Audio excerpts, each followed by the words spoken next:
Assalamualaikum warahmatullahi wabarakatuh. Halo semuanya, selamat datang kembali di channel yang katanya sih bikin merinding. Tapi semoga bukan cuma karena angin malam ya. Sebelum kita mulai, saya mau kasih tips penting nih.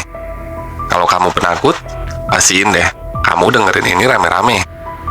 Tapi kalau kamu berani ya udah, dengerin sendiri juga nggak apa-apa, asal jangan mendadak nyalain semua lampu rumah. Terus nyalain saya karena nggak bisa tidur. Malam ini kita akan bahas cerita horor yang katanya nyata. Tapi tenang aja, setan di cerita ini cuma nongol di layar. Kalau tiba-tiba ada yang nongol di belakang kamu, itu urusan lain. Ambil posisi nyaman, jangan lupa cemilan. Asal jangan makan mie pas dengar suara saretan kursi ya. Dan siapin mental, karena horornya udah di depan pintu. Malam itu hujan turun deras. Angin seperti menyerit di balik jendela. Fajar, seorang pemuda berumur 28 tahun, baru saja pindah ke rumah kontrakan tua di pinggiran kota Bogor. Rumahnya tidak besar, tapi cukup nyaman kecuali satu hal. Di lantai atas ada satu kamar yang terkunci rapat. Pemilik rumah hanya berkata singkat, "Kuncinya hilang, tapi nggak usah dibuka juga, itu cuma kamar kosong." Fajar tak berpikir macam-macam, toh dia hanya butuh tempat tinggal sementara. Namun malam pertama, sekitar pukul 2 dini hari, Fajar mendengar suara ketukan dari lantai atas, pelan tapi teratur. Lalu ia naik, berdiri di depan kamar yang terkunci itu.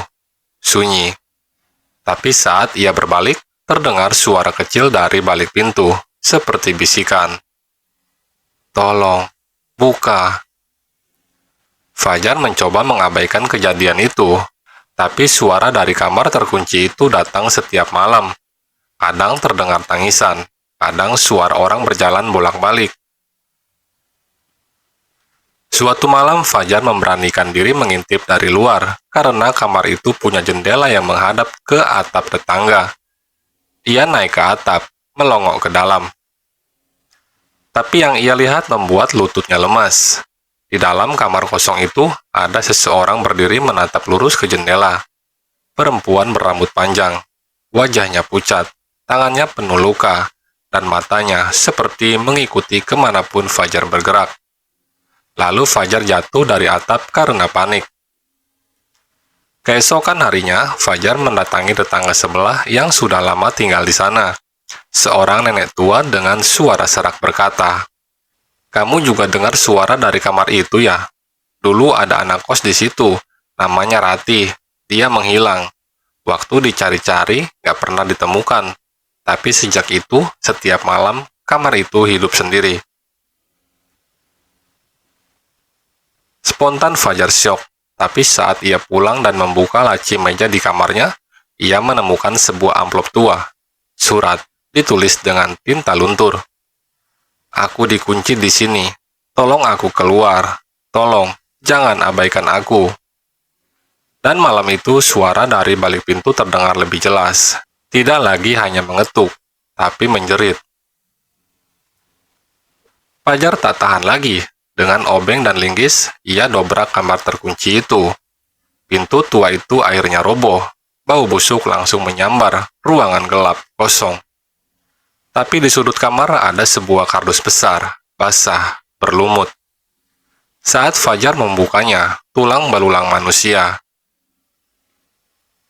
Di atas tumpukan tulang itu ada rambut panjang yang masih utuh, dan dari belakang terdengar bisikan. "Akhirnya kamu nemuin aku." Fajar melaporkan temuannya. Polisi datang, tapi tidak menemukan apa-apa. Kamar itu kosong seperti semula. Sejak saat itu, Fajar sering bicara sendiri, kata tetangga. Ia mulai menyapa jendela kamar itu setiap malam, kadang menangis, kadang tertawa kecil. Sampai suatu hari Fajar menghilang. Rumah itu kosong lagi, tapi warga sekitar tahu satu hal pasti. Kalau malam tiba, jangan pernah menatap jendela kamar sebelah, karena kamu akan melihat dua orang berdiri di sana.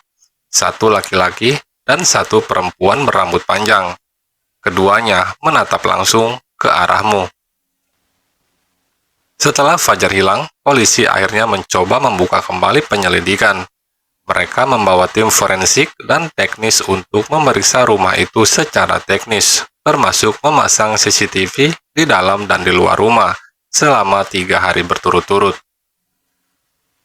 Hari pertama tidak ada yang aneh. Hari kedua, suara-suara tangisan kembali terekam dari arah kamar terkunci, padahal sudah dibuka dan kosong total. Hari ketiga, saat meninjau rekaman dari malam sebelumnya, terlihat satu hal ganjil.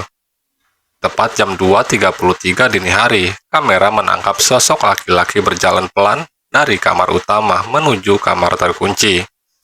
Itu adalah Fajar. Tapi anehnya Fajar sudah hilang 2 minggu yang lalu. Dan lebih menyeramkan lagi, ketika ia masuk ke kamar itu, pintunya menutup sendiri. Dan dalam rekaman, tidak pernah terbuka lagi. Dari meja kerja Fajar, polisi menemukan buku catatan kecil. Awalnya terlihat biasa saja, namun halaman terakhir membuat bulu kuduk berdiri. Dia tidak marah padaku, dia hanya kesepian. Tapi dia bilang, kalau aku sudah tahu semua, maka aku harus ikut tinggal di sini. Dia nggak mau sendirian lagi. Dia bilang, setelah aku, dia akan cari teman baru. Siapa saja yang menatap jendelanya terlalu lama.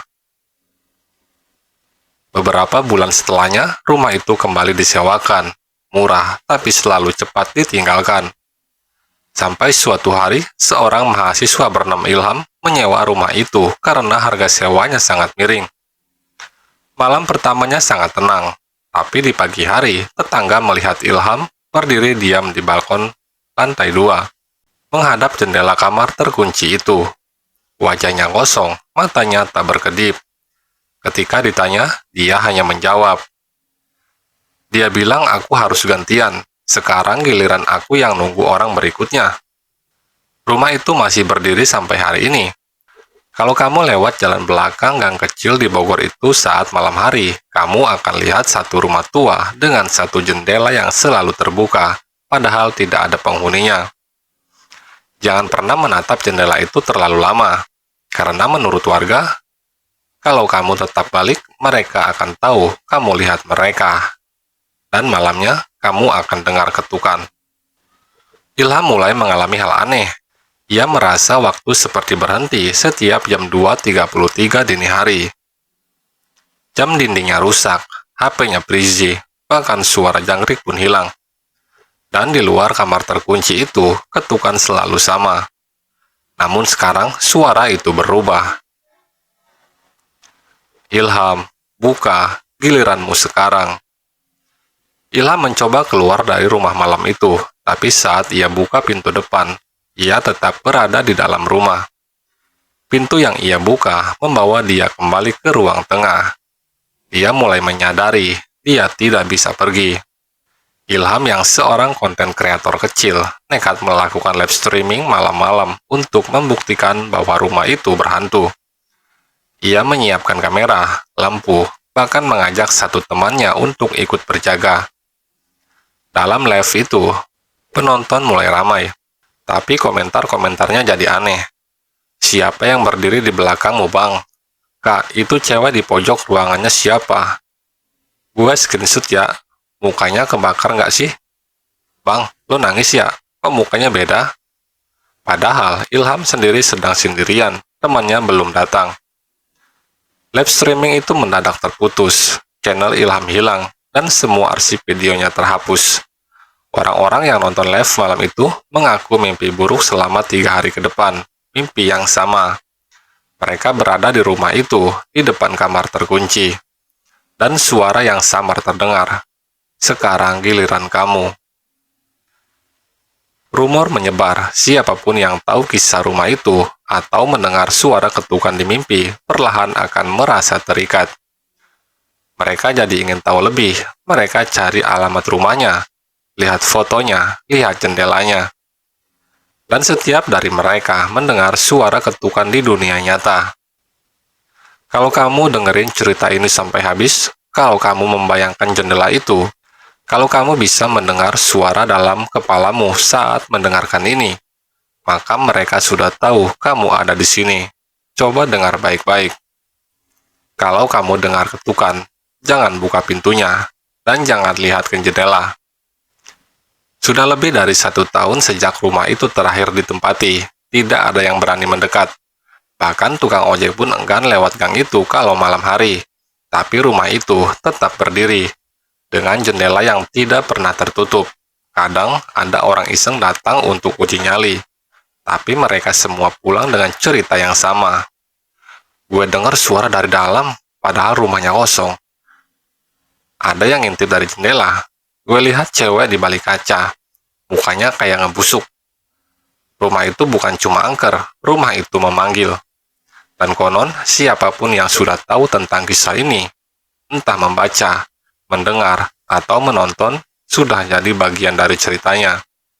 Kalau malam ini kamu mendengar suara ketukan, jangan jawab. Jangan buka pintu, jangan tatap jendela. Karena kadang yang mereka cari bukan pertolongan, tapi teman baru. Dan malam ini mungkin giliran kamu.